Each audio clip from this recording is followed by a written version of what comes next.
Okay mga kababayan, Chris Ulo po at welcome back po ulit dito sa ating YouTube channel. Nako, eto mga kababayan ha. Lumalala ha, mukhang lumalala at mukhang hindi pa dito ho natatapos ang usaping vice ganda or usaping kakamping versus ho rito sa mga DDS at pamilya Duterte. Nako po, eto na. Ano ba sinasabi ko? O alam niyo naman ho mga kababayan na nagkaroon ho kamakailan, nakarang araw ho ng konsyerto or concert ho ito si Memi Vice Ganda. Na kung saan ay ginawa hong katatawanan. Ito ho si Digong about ho rito sa jet ski. Ha? Jet ski joke. Ha? Ni Memi Vice dito kay Digong at ginaya ho ang mga pag-uugali, karakter ho ni Digong, pati ho yung kanyang pagmumumura. Oh, doon ho sa concert yun. Eh mukhang hindi ho lang dito natatapos. Kasi after ho nun, binanatan ho ng mga DD shit ito hong si Memi Vice Ganda. At pinapangarap ho nila na ito si Vice Ganda maging persona ng grata ho sa Davao City. Nako, naloko na. Eto na. Mukhang akala ho kasi kahit ako akala ko mananahimik ho ito si Vice Ganda. Akala ko mananahimik at magiging tamemi na. Pero hindi ho, mga kababayan, mga ka-analyze. Nasundan pa ho ang pagbanat ni Memi Vice dito ho sa pamilya Duterte.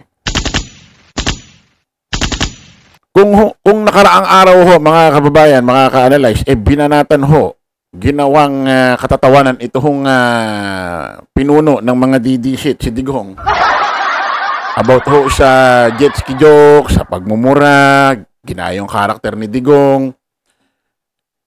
After ho nun, ginawa naman hong katatawanan at pinariringgan at binanatan ni Memi Vice Ganda. Ito hong si VP Inday Sara Duterte. Nalaman na! Ito. Pakinggan nyo mga kababayan. Ha? Kilo ng bigas ay 50 pesos. At ang kilo ng baboy ay 300. At ang kilo ng manok ay 280. At ang tubig ngayon ay 150 ang 1 litro. Magkano ang confidential fund? Naku po, nuloko na.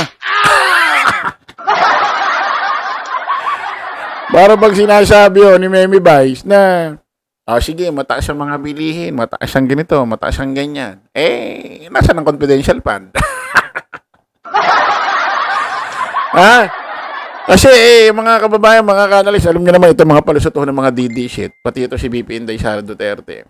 Sabi ni VP Inday Sara Duterte, kesa naman daw magka-impeachment, ganito, ganyan. Ang isipin daw yung kung paano mapababa ang mga bilihin, ganyan, ganito.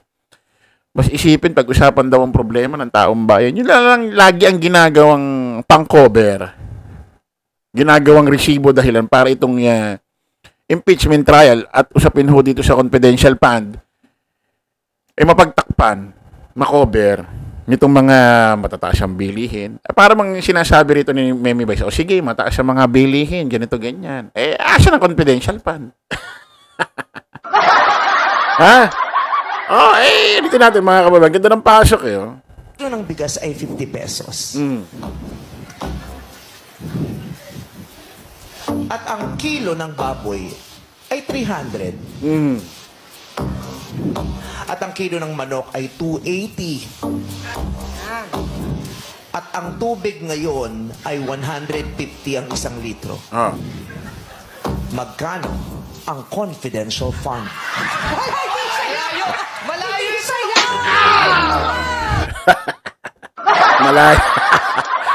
Malayo daw, sabi nila Bong Navarro. Nako. Maliwanag hong pagbanat ito ni Memi Vice Ganda. Ha? Dito ho siya mga didishit at lalo na rito kay BP Inday Sara Duterte. Baka naman gumante ito si Memi Vice sa mga didishit. Kasi marami hong mga didishit na nag-unfollow sa FB page ho ni Memi Vice Ganda. Marami hong nag-unfollow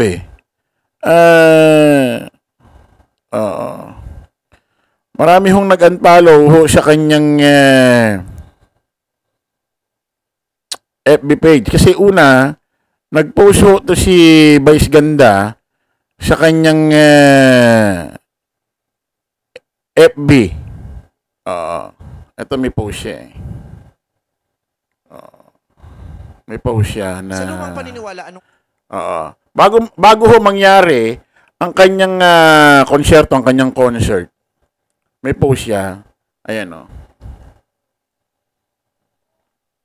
3 days ago. Hindi pa nangyaring konserto, itong nangyaring jet ski joke. Pinost niya 20 million Facebook followers. It's giving super diva energy. Tapos mayroon din siyang ginawang picture. Kanyang FB page, ganyan. 20 million Facebook followers. Ayan. Kumbaga mag-ingay, supportahan ng kanyang concert. Pero ngayon, pag in-scroll nyo mga kababayan, ang kanyang followers na lang is 19 million. Nabawasan ho ng 1 milyon. Ngayon, pag pinindot nyo, turuan ko pag pinindot nyo itong 19 million followers,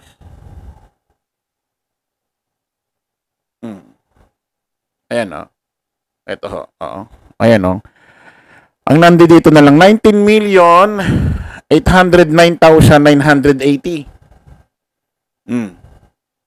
Pababa pa rin ho ng pababayan.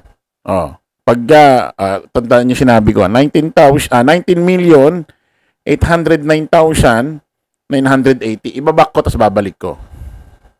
I-refresh natin. Bumaba na ulit.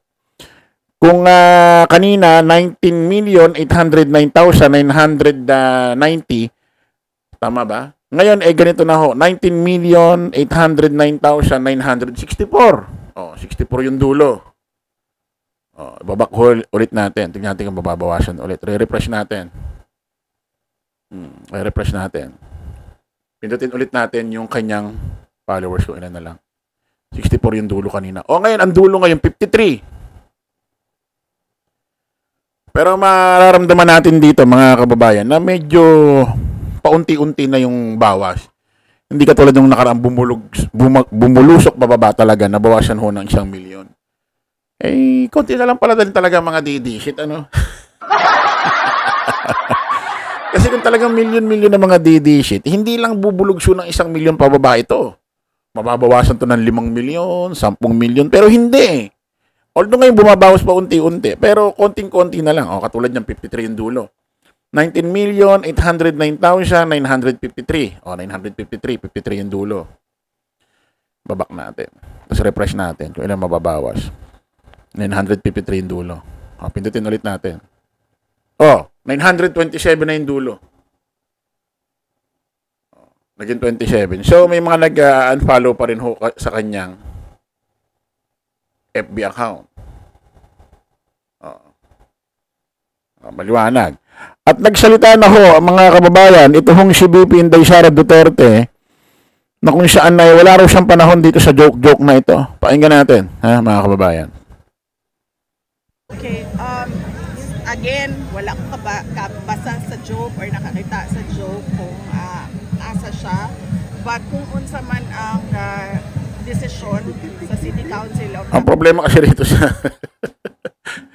sa bubita tuloy na ito, sorry po. Ang problema kasi rito sa kagalang-galang ho nating Vice President Inday Sara Duterte, na turingang national issue ang pinag-uusapan, tinatanong ho sa kanya, pag nagre-reply ho ito sa mga reporter, Bisaya ho ang sagot. So, yung iba hindi ho naiintindihan. Pero according ho dito sa balita, sa caption, wala raw siyang oras, panahon, dito sa jet ski joke na ito ni Memi Vice Ganda. At papaubayan na lang daw niya sa Davao City Council kung itong si Memi Vice Ganda idideklarang persona ng grata. Ano ba meron niya sa Davao? Ang mahirap, taga Metro Manila ka, dito ka na persona ng grata. Kasi taga Metro Manila ka, dito galawan mo, dito hanap buhay mo.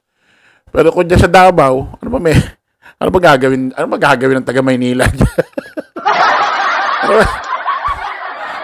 Ano ba gagawin ng taga Maynila dyan sa Davao? Okay mga kababayan, kita-kita ulit tayo sa panibagong vlog. Bye-bye po.